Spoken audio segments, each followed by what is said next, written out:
मेरे प्यारे परिवारजनों,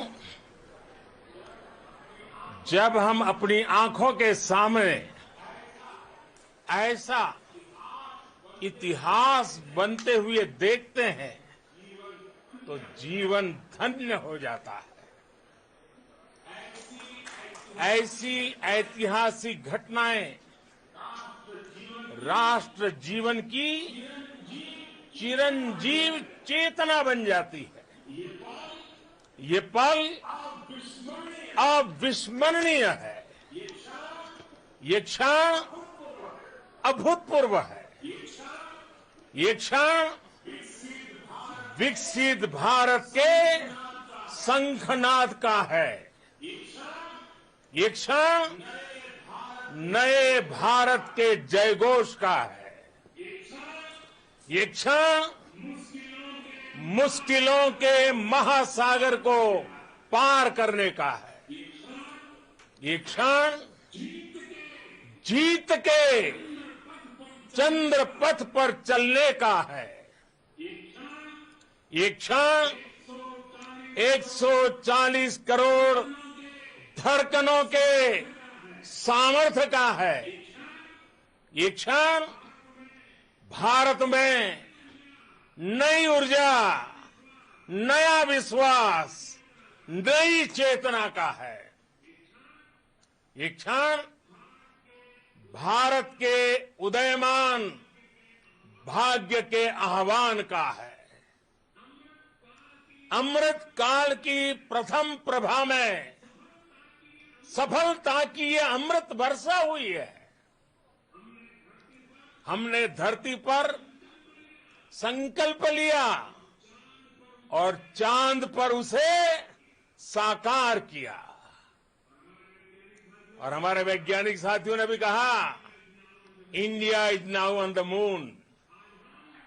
आज हम अंतरिक्ष में नए भारत की नई उड़ान के साक्षी बने हैं।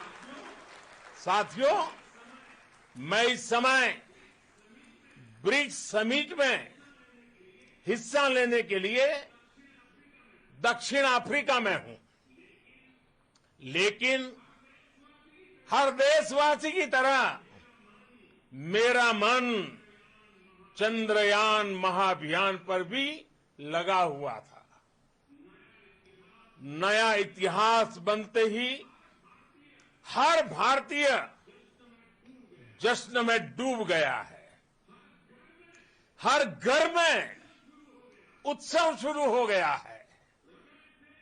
हृदय से मैं भी अपने देशवासियों के साथ, अपने परिवारजनों के साथ इस उमंग और उल्लास से जुड़ा हुआ हूं।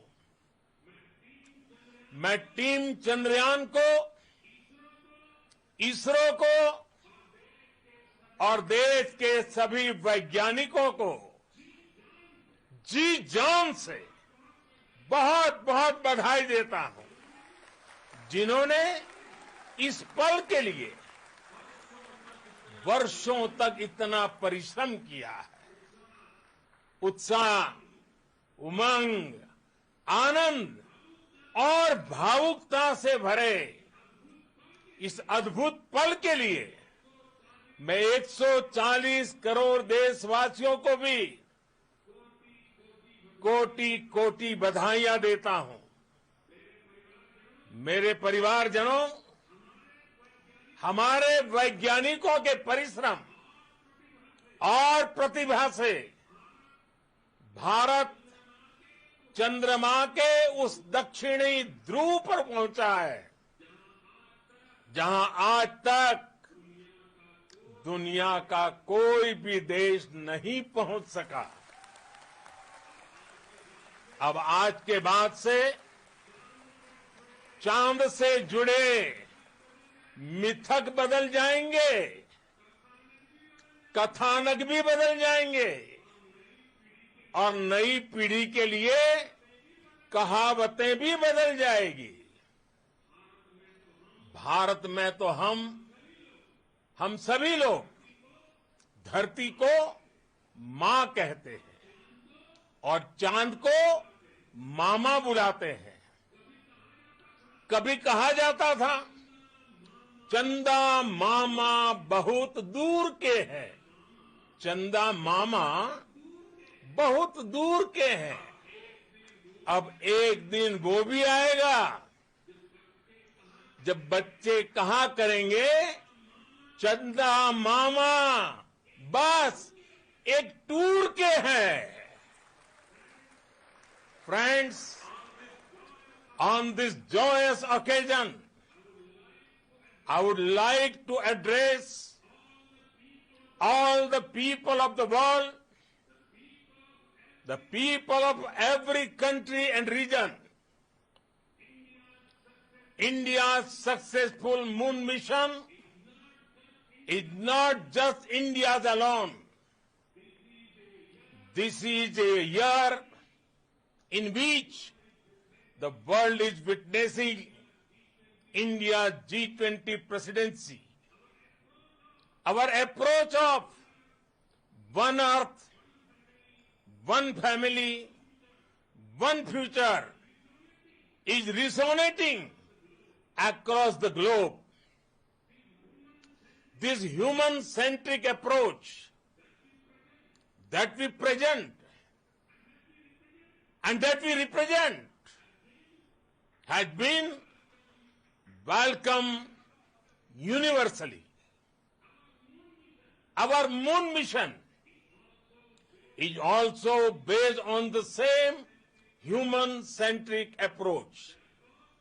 Therefore, this success belongs to all of humanity, and it will help moon missions by other countries in the future. I am confident that all countries in the world, including those from the global south, are capable of achieving such feats. We can all aspire for the moon and beyond. मेरे परिवारजनों, चंद्रयान महाअभियान की ये उपलब्धि भारत की उड़ान को चंद्रमा की कक्षाओं से आगे जाएगी। हम हमारे सौर मंडल की सीमाओं का सामर्थ्य परखेंगे और मानव के लिए ब्रह्मांड की अनेक संभावनाओं को साकार करने के लिए भी जरूर काम करेंगे। हमने भविष्य के लिए कई बड़े और महत्वाकांक्षी लक्ष्य तय किए हैं। जल्द ही सूर्य के विस्तृत अध्ययन के लिए ISRO Aditya L1 mission launch करने जा रहा है। इसके बाद शुक्र भी इसरो के लक्ष्यों में से एक है। गगनयान के जरिए देश अपने पहले ह्यूमन स्पेस फ्लाइट मिशन के लिए भी पूरी तैयारी के साथ जुटा है। भारत बार बार ये साबित कर रहा है कि sky is not the limit. साथियों, साइंस और टेक्नोलॉजी देश के उज्जवल भविष्य का आधार है। इसलिए आज के इस दिन को देश हमेशा हमेशा के लिए याद रखेगा। यह दिन हम सभी को एक उज्जवल भविष्य की ओर बढ़ने के लिए प्रेरित करेगा। ये दिन हमें अपने संकल्पों की सिद्धि का रास्ता दिखाएगा। ये दिन इस बात का प्रतीक है कि हार से सबक लेकर जीत कैसे हासिल की जाती है। एक बार फिर देश के सभी वैज्ञानिकों को बहुत बहुत बधाई और भविष्य के मिशन के लिए ढेरों शुभकामनाएं। बहुत बहुत धन्यवाद।